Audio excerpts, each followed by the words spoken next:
अच्छा, भारत में फतवों को लेकर विवाद और तनाव, ऐसी स्थितियां हमेशा रही और एक बड़ा वर्ग रहा जो कहता रहा कि फतवे अनावश्यक दखलंदाजी हैं और वो तनाव बढ़ाते हैं। फिर फतवे कुछ आने भी ऐसे लगे कि कौन क्या पहने, कौन किसके साथ कब निकले नहीं निकले, इस तमाम नाना प्रकार के विषयों पर फतवे आने लगे तो उनकी गरिमा पर भी सवाल उठा।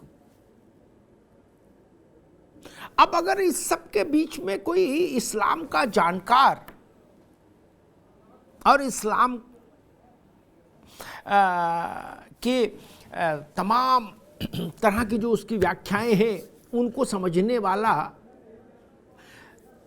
इस्लामिक विद्वान ही फतवों पर सवाल उठा दे तो मसला और गंभीर हो जाता है।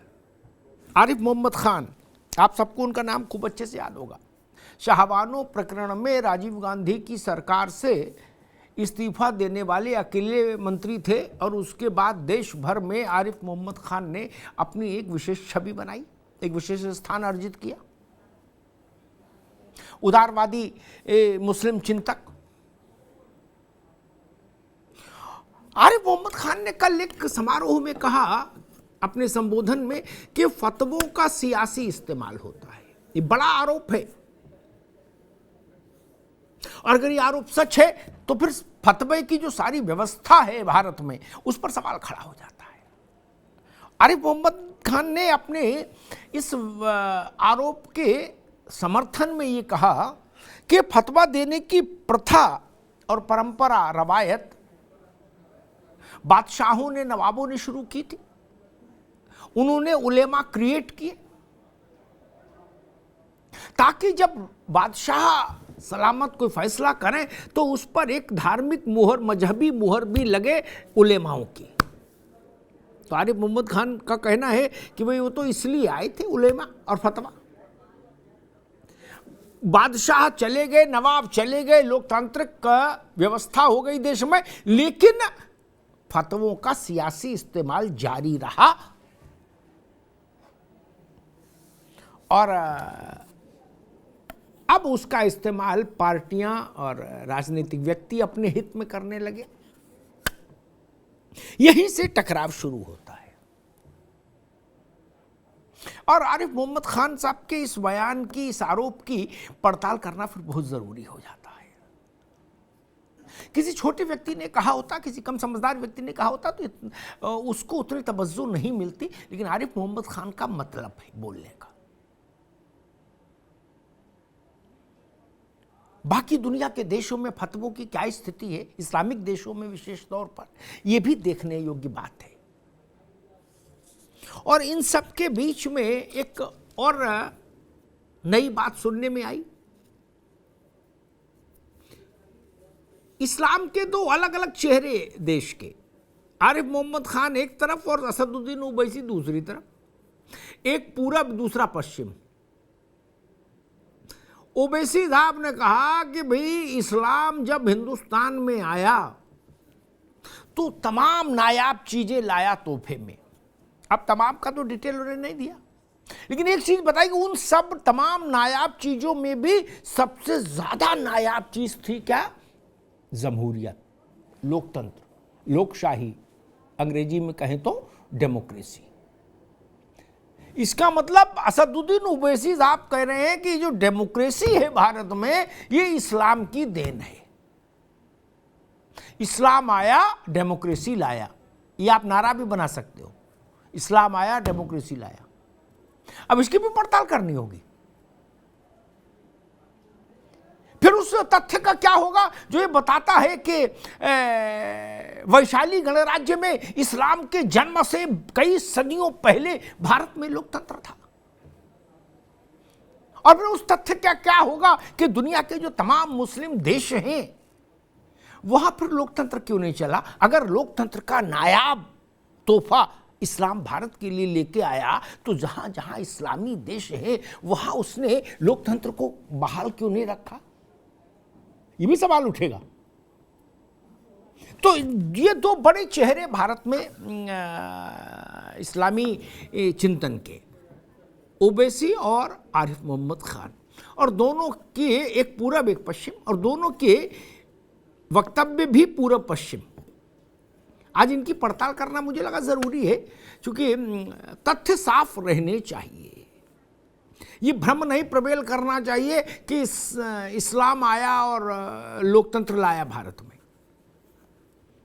क्योंकि दुनिया का अनुभव ये बताता है कि इस्लाम और लोकतंत्र का रिश्ता कभी अच्छा नहीं रहा, कभी पटी नहीं दोनों में, कहीं देख लीजिए। तो फिर भारत में इस्लाम लोकतंत्र कैसे लेके आया? एक, और भारत में जो पहले से व्यवस्था थी लोकतांत्रिक स्वरूप की, तब तो इस्लाम का जन्म भी नहीं हुआ था। और दूसरा मसला फतवे का। एक बड़ा सवाल फतवों की व्यवस्था पर जरूर उठता है कि ऐसे देश जहां इस्लाम के मानने वाले विभिन्न समूह आपस में हिंसाग्रस्त हैं और एक दूसरे का गला काट रहे हैं, उनको हिंसा से अलहदा करने के लिए और एक दूसरे का गला न काटने के लिए कोई फतवा जारी नहीं हुआ क्या? और अगर हुआ तो उस फतवे को किसी ने माना कि क्यों नहीं? ये भी एक बड़ा सवाल है। दुनिया के बड़े तमाम ऐसे मुल्क हैं जहां ये स्थिति है कि इस्लाम मानने वाला ही इस्लाम की गर्दन, इस्लाम दूसरे इस्लाम मानने वाले गर्दन काट रहा है। पाकिस्तान, अफगानिस्तान, सूडान, सीरिया तमाम हैं उदाहरण।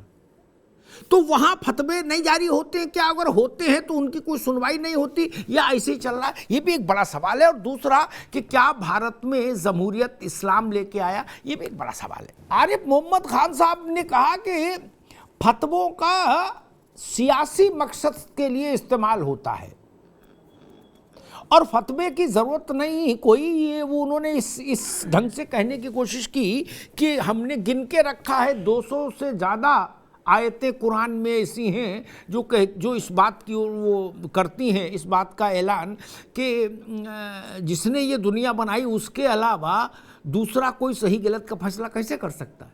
दुनिया के जिन हिस्सों में इस्लाम को मानने वाले आपस में लंबे अरसे से, सालों साल, दशकों से हिंसा में लिप्त हैं, एक दूसरे को मार रहे हैं, बम विस्फोट हो रहे हैं, अराजकता की स्थिति बनाई हुई है, वहाँ सब लोग मिलके एक बाबुलंद फतवा क्यों नहीं जारी किए कि भाई ये सब झंझट बंद करो, ये रास्ता ठीक नहीं? कुरैशी साहब, नहीं, कम से कम भी सूडान में शांति हो, ईरान में शांति हो, अफगानिस्तान में शांति, पाकिस्तान में शांति, वहां भी जहां देखो वहां बवाल है, वहां तो दूसरे धर्म से क्लेश नहीं।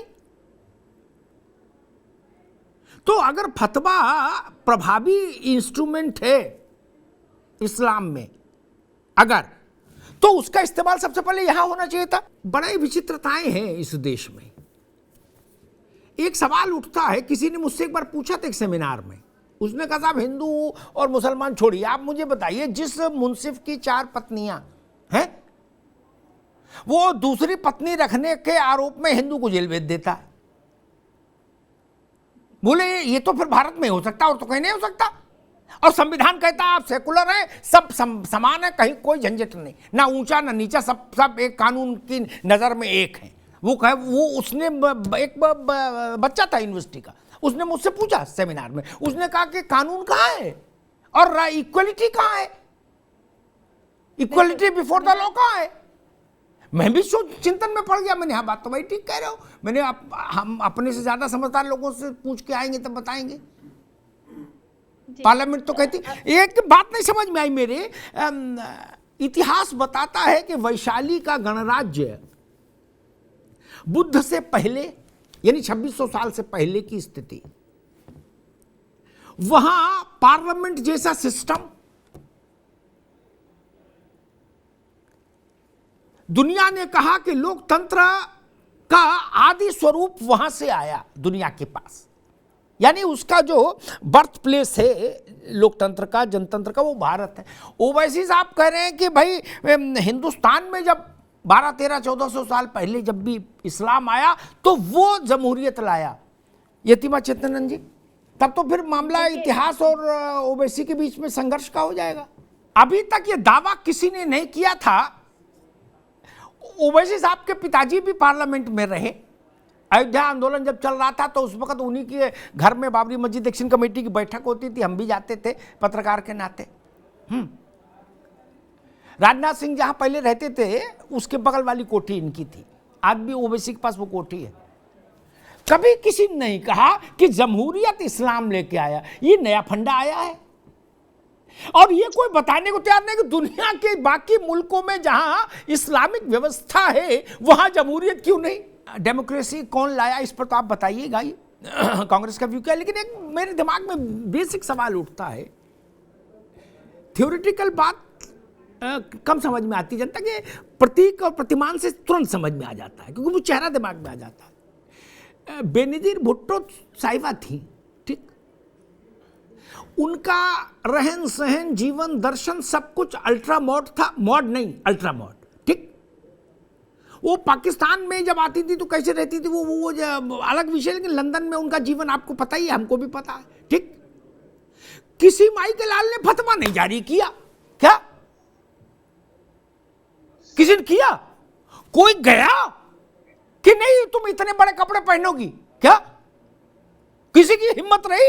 ये गरीब के घर में ये सब करना है, जो जितना जो कुछ जारी करना बवाल। बेनजीर भुट्टो के खिलाफ फतवा मैंने कभी नहीं सुना था। और सब बड़े बड़े लोग कोर्निश करने के लिए, किबला करने के लिए वहां लाइन में लगे रहते थे जब बेनजीर का शासन था, या उनके अब्बा हुजूर का शासन था तब भी। प्रैक्टिकल में अब जानना ज्यादा। एक दूसरा उदाहरण, बेनजीर साहिबा तो चलो बगल का मामला है, हालांकि कुछ 47 से पहले सब एक ही मामला था, नहीं चल छोड़ो। फारूक अब्दुल्ला साहब का परिवार क्या पूरा आनंद के साथ जीवंत होके जीते हैं फारूक साहब और उनका परिवार, सबको पता है क्या, बिल्कुल मस्ती में जीता है परिवार, ठीक।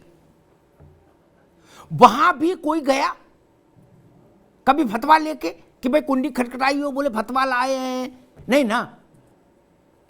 शबाना आजमी जी गई थी, फारूक साहब चीफ मिनिस्टर थे, मोटरसाइकिल पूरा घुमाए इसे पकड़ के कश्मीर, ये हंसी वादियां हम कहां आ गए, नहीं, किसी ने फतवा नहीं जारी किया।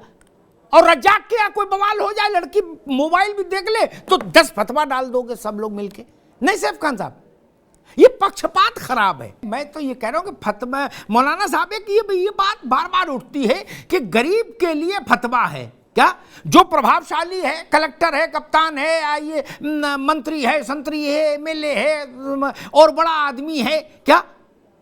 अब सचिन पायलट के यहां तो कोई फतवा लेके नहीं जाएगा, कौन जाएगा फतवा लेके, बताओ। आज तक कोई गया भी नहीं, फारूक साहब के यहां कोई नहीं गया, बेनजीर भुट्टो के यहां कोई नहीं गया, कौन जाता है। ननकू हो रज्जा को पकड़ लो, दे फतवा, उसका गला हलाक कर तो सब लोग मिल गए, नहीं कि भाई तुम्हारी बेटी ये नहीं करेगी, तुम ये नहीं करोगे, तुम ये नहीं करोगे। बड़े लोग कहां कोई कायदा मानते हैं मौलाना साहब, ये सवाल तो उठता है। फिर मेरा सिर्फ एक सवाल ये था कि जब मसला ये है कि सब एक बराबर हैं, भाई हैं, ठीक, इस्लाम मानने वाले, तो ये जो कई दर्जन देशों में जहां संघर्ष में जो दो पार्टियां लगी हैं, दोनों इस्लाम मानने वाली हैं, मैं वही तो पूछा, वहां के लिए कोई और मजबूत सा फतवा कभी किसी ने नहीं मांगा या नहीं दिया गया। यही बात तो आरिफ मोहम्मद खान ने कही कि पाकिस्तान में आज 21वीं शताब्दी में जो हो रहा है तो सोच लीजिए पहले बार उसमें क्या होता होगा। एक विषय बड़ा खड़ा होता है कि अगर इस्लाम भारत में डेमोक्रेसी लेके आया तो इसका मतलब है, सामान्य आदमी भी समझ जाएगा कि इस्लाम की डेमोक्रेसी में बड़ी गहरी आस्था होगी, तभी तो लाया होगा। कोई चीज कोई कहीं तभी देता है जाके गिफ्ट जब उसके पास होती है वो चीज, ठीक। तो जहां जहां इस्लामिक स्टेट्स हैं वहां तो डेमोक्रेसी नाम की चिड़िया नहीं जी पाई, कभी पैदा हुई और मर गई, नहीं। अब वो ओवैसी साहब कह रहे यहां हम दे गए थे भारत में जब आए थे, अब ये नहीं समझ पा रहे। ये रजाकारों का आंदोलन जब चल रहा था हैदराबाद में तब डेमोक्रेसी आई थी क्या, जहां से एआईएम बनी है। भैरों सिंह शेखावत ने राजस्थान में सती के प्रति जो एक व्यवस्था थी, रवायत थी, वहां उसके खिलाफ मोर्चा लिया। पहला राजनेता था राजस्थान का भैरों सिंह शेखावत, ठीक, उनको दुनिया भर ने समझाया कि ठाकुर साहब ऐसे जोखिम मत उठाओ, चुनाव में कभी जीत नहीं पाओगे। ठीक, उन्होंने कहा चुनाव जीते चाहे हारे ये नहीं चलेगा। हुआ। दूसरी बात एक ध्यान रखनी चाहिए, वो मैं यहां प्रसंग उठाना नहीं चाहता था, लेकिन सैफ भाई ने कुछ सवाल खड़े किए, इसलिए उन प्रश्नों को यहां इधर रखना होगा। जवाहरलाल जी के समय में पंडित जी की सरकार हिंदू कोड बिल लेके आई, बिना उत्तेजित हुए। सब लोग सुनिए, क्योंकि अब उसमें ना तो सैफ खान शामिल थे, ना दानिश कुरैशी थे उस वक्त, ना रजवी साहब थे, ना मैथिल जी, ना मैं।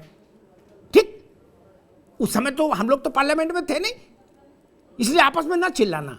ठीक, जो सही गलत हुआ वो तो हो चुका, अब तो कुछ कर नहीं लेंगे कोई। पार्लियामेंट में बवाल मचा। सांसदों ने जवाहरलाल नेहरू से कहा कि केवल हिंदू कोड बिल क्यों, राष्ट्रीय कोड बिल क्यों नहीं, पूरे देश का एक कानून कर दीजिए, मुस्लिम कोड बिल भी ले आइए। अगर मान लीजिए यूनिफाइड कोड बिल उसका नाम नहीं रखना चाहते हो, कॉमन सिविल कोड, तो फिर यूनिफाइड मुस्लिम कोड बिल अलग से ले आइए, लेकिन दोनों प्रमुख धर्मों का एक साथ निपट करिए तो हम सपोर्ट करेंगे। पार्लियामेंट में बवाल मच गया। जवाहरलाल जी खड़े हुए। जवाहरलाल जी ने कहा कि मैं वचन देता हूं, मेरी बात का यकीन करो। उस वक्त जवाहरलाल जी बहुत बड़े कद के नेता थे, तो अब लोग चुप हो गए। बोले मैं वचन देता हूं, इसको पास कर दो, 60 दिन के भीतर मुस्लिम कोड बिल लेके इसी सदन में आऊंगा। क्या हिंदू कोड बिल हो गया जवाहरलाल जी के चेहरे पे पास। उसके बाद 60 साल नहीं 75 साल हो गए, हुआ जाया कुछ नहीं। ये सच्चाई इतिहास में दर्ज है मित्र, इसलिए जब हम लोग देश पर चर्चा करें तो इन सब चीजों को जरूर जहन में रखें। कभी इस देश के बहुसंख्यक समाज में ऐसी कोशिश नहीं हुई, प्राणियों में सद्भाव हो, धर्म की जय हो, अधर्म का नाश हो, ऐसी बातें तो आई, लेकिन स्पेसिफाइड कि भाई तुम मोबाइल नहीं रखोगे, तुम रखोगे, तुम लिपस्टिक लगाओगे, फलाने नहीं लगाएंगे, जो इस टाइप की जो जीवन को व्यतिक्रम करें, उसमें व्यवधान पैदा करें, एक रास्ता में समस्या पैदा करें, और उसमें भी पंक्ति भेद। जुल्फिकार अली भुट्टो की बेटी है तो उसको सब कुछ पहनने की छूट है, रज्जाक की बेटी है तो मसला दूसरा है। इन सब चीजों की ऐसी कोई धारणा भारत ने कि अगर बहुसंख्यक समाज में भी रही होती तब क्या स्थिति बनती। जब तक इस्लाम का शासन भारत में रहा या दुनिया के बाकी देशों में अब है, कभी भी डेमोक्रेसी और इस्लाम को कंफर्ट जोन में एक साथ नहीं देखा गया, ना कभी नहीं, ना मुगलों में, ना बाकी जो और थे, कभी नहीं। डेमोक्रेसी का मतलब ही नहीं, और दुनिया में बाकी जगह भी नहीं। तब ये जो नया शोशा आया है, ओवैसी साहब लाए हैं कि इस्लाम भारत आया तो उसने जो एक नायाब तोहफा लाया वो जमहूरियत थी जो उसने भारत को सिखाई। ये बात कैसे फिर मान लीजिए आदमी पानी के साथ भी हजम करना चाहे तो कैसे हजम होगी। जो मौलाना साहब ने कही वही बात ठीक मुझे भी लगी, ये बात हजम नहीं हो सकती, क्योंकि हमको अच्छा लगे या बुरा लगे, जितना भी इस्लाम के वर्चस्व वाले इलाके हैं, चाहे भारत में जब इस्लाम का शासन था तब, या मुस्लिम मुसलमान बादशाहों का शासन था, मौलाना साहब ने कहा इसी इस्लाम ने ये कहिए, या बाकी इस्लामिक देश, डेमोक्रेसी और ये एक साथ कहीं ट्रेवल करता दिखाई नहीं, ना भूत में, ना भविष्य में, ना भूत में, ना वर्तमान में। तब ये नई थ्योरी क्यों लाई गई, इसके पीछे क्या आपको लगता है। अभी महिलाओं ने ईरान में एक बड़ा आंदोलन चलाया और पूरे विश्व में उसकी गूंज हुई, महिलाओं ने रिवोल्ट कर दिया इस कट्टरपन के खिलाफ। और जब महिला ईरान में ऐसा हो रहा था, उस वक्त हिंदुस्तान के एक दक्षिणी राज्य में हिजाब के समर्थन में आंदोलन हो रहा था। हिंदू धर्म में फतवा देने की व्यवस्था अगर होती तो सब मामलों में दिया गया होता। हमारे यहां फतवा देने की व्यवस्था आदि से अंत तक कभी नहीं रही। सुन लो भाई, अब 20 महीने बोलो ना, ये लव नहीं करूंगा मैं ना। हमने हिंदू धर्म ने जवाहरलाल नेहरू पर फतवा नहीं दिया, मोतीलाल नेहरू पर नहीं दिया, किसी पे नहीं दिया, राम पर नहीं दिया, रहीम और तुलसी पर नहीं दिया। 5000 साल का इतिहास है, ये 1500 साल का मामला नहीं है। सिर्फ दानिश कुरैशी की आवाज अभी रोकी जाएगी, उनकी बात आ चुकी, वो अपनी बात कह चुकी, जितना उनके पास विवेक था उसका उन्होंने इस्तेमाल किया, सदुपयोग किया, तर्क दिए, बात खत्म होगी। अब तो सुनना पड़ेगा ना, ठीक, उससे विजन बढ़ता है भाई। तथ्य की जानकारी रखने को बुरी बात है, अच्छे प्रवक्ता माने जाएंगे बाहर जाएंगे तो। 5000 साल में कभी फतवा जारी नहीं हुआ, ठीक, इसलिए इसका लिए फतवा क्यों नहीं हुआ, उसके लिए फतवा, किसके लिए फतवा हुआ वो बताओ, तो फिर दूसरे की भी लड़ाई जाए। चूंकि इस्लाम नहीं, अपने इस्लाम में रोटी कैसे खाओ, कुर्सी बैठो कि नहीं बैठो, लाल कपड़ा पहनो कि पीला पहनो, नेल पॉलिश लगाओ कि सुर्खी लगाओ, जब इतने तक पर फतवेबाजी है इसलिए फतवे पर सवाल है। और ये सवाल अमिताभ अग्निहोत्री ने उठाया, न यति चेतनानंद ने उठाया, ये आरिफ मोहम्मद खान उठा रहे हैं, जो कम से कम हमसे आपसे ज्यादा काबिल है। ऐसा तो कोई गलतफहमी भी नहीं ना कि हम आरिफ मोहम्मद खान से ज्यादा इस्लाम पढ़े, ऐसा तो मेरे ख्याल से इसमें कोई भी नहीं कह सकता पैनल में। मौलाना साहब ने शुरुआत में कह दिया कि उनको इस्लामी कानूनों की बड़ी गहरी समझ है। क्या दानिश कुरैशी को उनसे ज्यादा समझ है क्या? नहीं ना, सिर्फ तो पॉलिटिकल आदमी है। दानिश कुरैशी को भी कोई मुकाबला ही नहीं आरिफ मोहम्मद और इनमें। फिर उसकी बात पर भी अब झंडा अपना गाड़ोगे? आलिम आदमी है, उसकी कुर्बानी है। राजीव गांधी की सरकार में अकेला मंत्री था जो निकल के बाहर आया था इस्लाम की महिलाओं के लिए। वो पहला व्यक्ति है योद्धा जो इस्लाम की महिलाओं के लिए लड़ा है इस देश में, वो है आरिफ मोहम्मद खान। ये गाल बजाने वाले लोग क्या मुकाबला करेंगे आरिफ का? और ये कहोगे कि हमको मानो कि हमारे मोहम्मद रजा खान से ज्यादा समझदार हैं, ज्यादा ज्ञानी है। ना जी, अभी 4 सवाल पूछ लिए जाएंगे तो नहीं बता पाएंगे। आयतें कितनी है वही नहीं पता होगा, मौलाना साहब को छोड़ दीजिए तो बाकी में। इसलिए ये सब बातें ठीक नहीं। सती प्रथा का प्रश्न आया, विधवा विवाह का प्रश्न आया, ठीक प्रश्न उठाए मेरे दोस्त ने। उन सब प्रश्नों का उत्तर भारत ने की बहुसंख्यक आबादी ने पार्लियामेंट में ले जाके कानून बना के दे दिया। जितनी विसंगतियां थी हमने सबको सिंगल शॉट में भारत के कानून के मुताबिक पार्लियामेंट में ले जाके एक कानून में ढाल दिया। न रहेगी बांस न बजेगी बांसुरी, चाहे सरकार में कांग्रेस आए, चाहे भाजपा, चाहे जनता दल, चाहे लोक दल, चाहे मुसलमान प्रधानमंत्री हो और चाहे हिंदू, इससे कोई फर्क नहीं पड़ता। फिर हमने तो बना लिया कानून।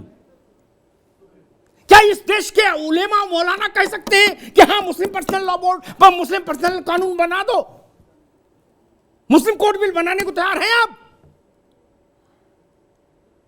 तर्क देते। उन विषयों में हमने मान लिया 1000 बुराइयां रही थी, समय के साथ हिंदू व्यवस्था में 1000 बुराइयां आई थी, हम 1000 बुराइयां सब लाके लिखी उनको और लिख के फिर एक कानून बना के पार्लियामेंट की मोहर लगवा दी जवाहरलाल नेहरू। आप कर सकते हैं ऐसा? कर सकते तो आइए, स्वागत है। कांग्रेसी भाग गई डर के, पंडित जी ने अपना वादा पूरा नहीं किया। पार्लियामेंट के इतिहास में दर्ज है जवाहरलाल नेहरू का वादा, और आज तक सांस नहीं ली कांग्रेस ने और ले भी नहीं सकती। क्यों नहीं आप चाहते, क्यों नहीं कॉमन सिविल कोड आप लेके आए? अच्छा कॉमन नहीं लाए तो मुस्लिम कोड बिल लाना चाहिए था। आपने पार्लियामेंट में हिंदू कोड बिल जब पास कराया तो आपने ये बोल के पास कराया था। ये ना समझो वाली बात मेरी बहस में मत करो कोई। आपके अंदर जितनी बुराइयां हैं, जितनी असमानताएं आ गई हैं समय के साथ या पहले रही हो, मैं उस विवाद में नहीं पड़ता। आइए उन सबको पार्लियामेंट में एक कागज पर लिख के कानून में तब्दील कर देते हैं। आइए, है ना साहस? हलाला मलाला सब बंद कर देते हैं। आइए पार्लियामेंट में, आइए कानून बना देते हैं, हलाला हलाला सब बंद एक ही झटके में, सब व्यवस्था क्लियर, जैसे हिंदू कोड बिल हुआ था। हैं तैयार? हैं तो हाथ उठा दीजिए। नहीं क्यों हो सकते आप तैयार? हो ही नहीं सकते। ट्रिपल तलाक पर छटपटाहट देखी थी देश ने, कितना बवाल था। उसके बाद क्या हुआ? कोई नुकसान हो गया देश का क्या ट्रिपल तलाक पर कानून बनने से? दाल में नमक ज्यादा क्यों है, तलाक तलाक तलाक, बोले ये चलने दो, क्यों चलने दे? और ये बात तब उठाई, सैफ खान साहब को, उनकी पार्टी को इस बात को समझना चाहिए, ये बात तब उठाई इस देश ने जब इस देश ने 85% आबादी की ऐसी ही तमाम कुरीतियों को ध्वस्त कर दिया एक कानून के जरिए, that is called Hindu code bill. तो उसको राइट है ये कहने के लिए कि दूसरों पर भी व्यवस्थित कानून लागू हो, बिल्कुल राइट है भाई। ये कहां का न्याय है कि नहीं आप पर सब कानून आयत होंगे और दूसरे वाले पर कोई नहीं? ये कैसे संभव है? अगर जवाहरलाल नेहरू ने उस कानून को पूरा नहीं, उस वचन को पूरा नहीं किया, तो मैं कहूंगा आज की सरकार को पूरा करना चाहिए, और मोदी सरकार अगर नहीं कर पाए तो अगली जो सरकार आए वो उसको पूरा करे। देश में एक कानून क्यों नहीं चलेगा? ये बड़ी चिंता थी कि विधवा विवाह, सती प्रथा, बना दिए कानून सब।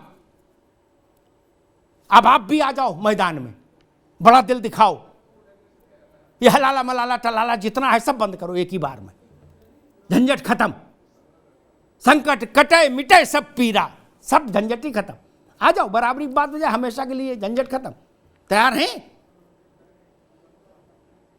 वही तो कॉमन सिविल कोड है, उसी के लिए तो सुप्रीम कोर्ट ने कहा जाता है भारत की विविधता का सम्मान नहीं करना चाहते। जब 85% आबादी के लिए कोड बिल आया था पार्लियामेंट में, तो ये बात नहीं बोले कि भारत की विविधता को बना रहने दो। और 15% के लिए भारत की विविधता ध्यान आ रही है। कड़वा कड़वा थू और मीठा मीठा गप, ये नहीं भाई, ये रास्ता ठीक नहीं। मेरी बात से अंदर से सहमत होंगे, और कांग्रेस के लोग सहमत है, मेरी बात होती है। वो कहते हैं इसीलिए तो भैंस पानी में चली गई, हम लोगों ने ऐसे काम किए। पता है उनको कि भैंस क्यों पानी में चली गई। पक्षपात करेंगे तो राजनीतिक तौर पर यही दंड मिलेगा। 85% आबादी ने जवाहरलाल नेहरू की आवाज पर भरोसा किया था कि आज हमको व्यवस्थित किया जा रहा है, कल दूसरे पार्टनर को भी उसी खांचे में, उसी सांचे में ढाला जाएगा। लेकिन कांग्रेस ने वहां वोट की राजनीति की। आज भी कॉमन सिविल कोड पर तैयार नहीं है। क्यों? क्या किसी को सुपरमेसी देने के लिए कॉमन सिविल कोड है? नहीं, सब बराबर हो जाए इसके लिए तैयार नहीं। और जब 85% के लिए कानून आया था तो उसमें हिंदू सांसद भी बोले, उनसे ज्यादा मुसलमान सांसद बोले हाँ जी बिल्कुल लाओ, बहुत ही सुंदर, तुरंत लाओ। तब नहीं समझ में आई थी बात, तब भी तो आना चाहिए था। कांग्रेस के मुस्लिम सांसद तब उसके पक्ष में थे ना, कोड बिल के, हिंदू कोड बिल के। तो आप हिंदू कोड बिल के पक्ष में मतदान कर रहे थे, लेकिन मुस्लिम कोड बिल आएगा तो आप हत्थे से उखड़ जाएंगे। ये नहीं चलेगा। जवाहरलाल जी का वचन देश को निभाना चाहिए।